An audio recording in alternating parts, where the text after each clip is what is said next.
माझं नाव तन्वी. मी एक साधारण मुलगी जी एका छोट्या शहरात वाढली आहे. माझ्या आयुष्यात एक वेळ अशीही आली जेव्हा मला वाटलं मी सर्वात नशीबवान मुलगी आहे, पण नियतीचा खेळ काही वेगळाच होता.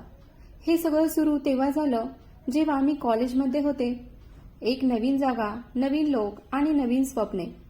कॉलेजच्या पहिल्या दिवसापासूनच माझ्या आयुष्यात अभिमन्यू नावाच्या एका मुलाने एंट्री घेतली. माझ्या क्लासचा सर्वात स्मार्ट मुलगा होता तो. क्लासच्या सर्व मुली त्याच्यावर फिदा होत्या, पण तो पुस्तकात मग्न असायचा. माझी आणि अभिमन्यूची ओळख एका प्रोजेक्टवेळी झाली होती. आम्हा दोघांना सोबत काम करायचं होतं. अभिमन्यू अभ्यासाविषयी खूप गंभीर होता, पण त्याच्या डोळ्यात एक जादू होती जी मला त्याच्याकडे खेचत होती.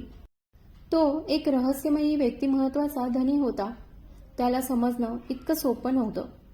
प्रोजेक्टच्या वेळी आम्ही दोघांनी खूप वेळ सोबत घालवला. अभिमन्यूचा व्यवहार खूपच समंजस होता. तो नेहमी माझी मदत करायचा आणि मला मार्गदर्शनही करायचा. हळूहळू आमच्यात मैत्री होत गेली. अभिमन्यूची एक गोष्ट मला खूप आवडायची, ती म्हणजे त्याचा खरेपणा. त्याच्या डोळ्यात जो खरेपणा दिसायचा त्याकडे मी आकर्षित होत होते, पण मी त्याला माझ्या मनातील गोष्ट सांगायला घाबरत होते. मला भीती वाटत होती की तो माझ्यापासून दूर तर जाणार नाही ना. एक दिवस आमचा प्रोजेक्ट संपला. अभिमन्यूने मला कॉफीसाठी बोलावलं. ही पहिलीच वेळ होती. आम्ही कॉलेजच्या बाहेर भेटलो होतो. आम्ही एका कॅफेत भेटलो आणि पहिल्यांदाच मी अभिमन्यूला हसताना पाहिलं. त्याच्या हास्यात एक जादू होती. कॅफेत आम्ही खूप गप्पा मारल्या.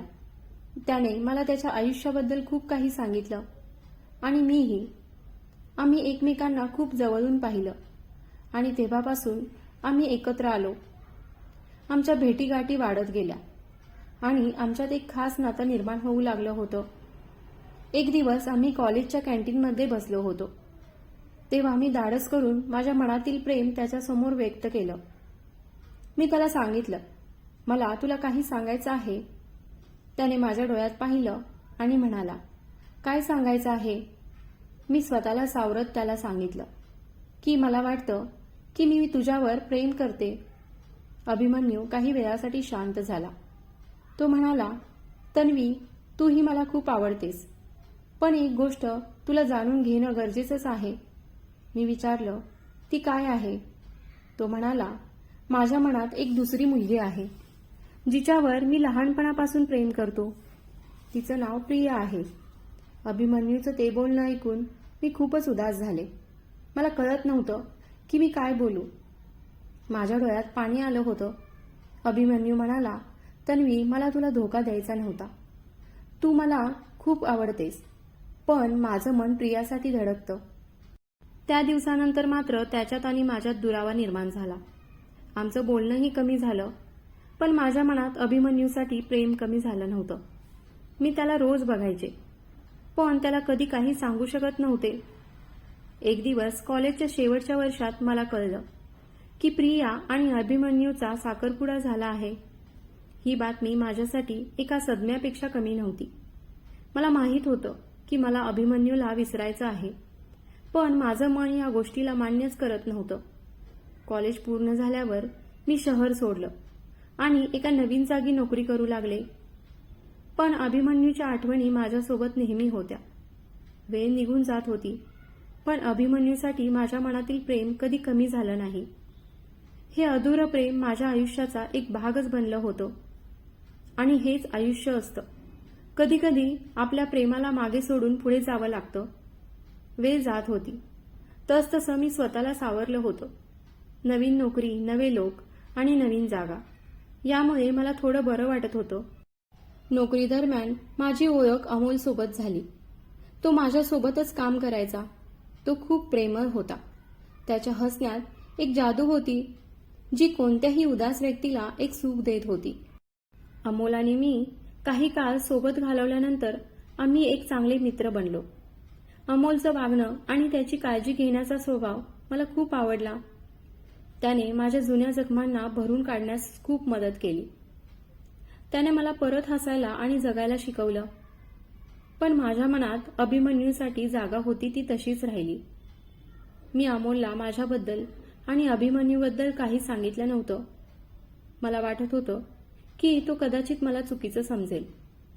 आम्ही ऑफिसनंतर एका कॅफेत बसलो होतो.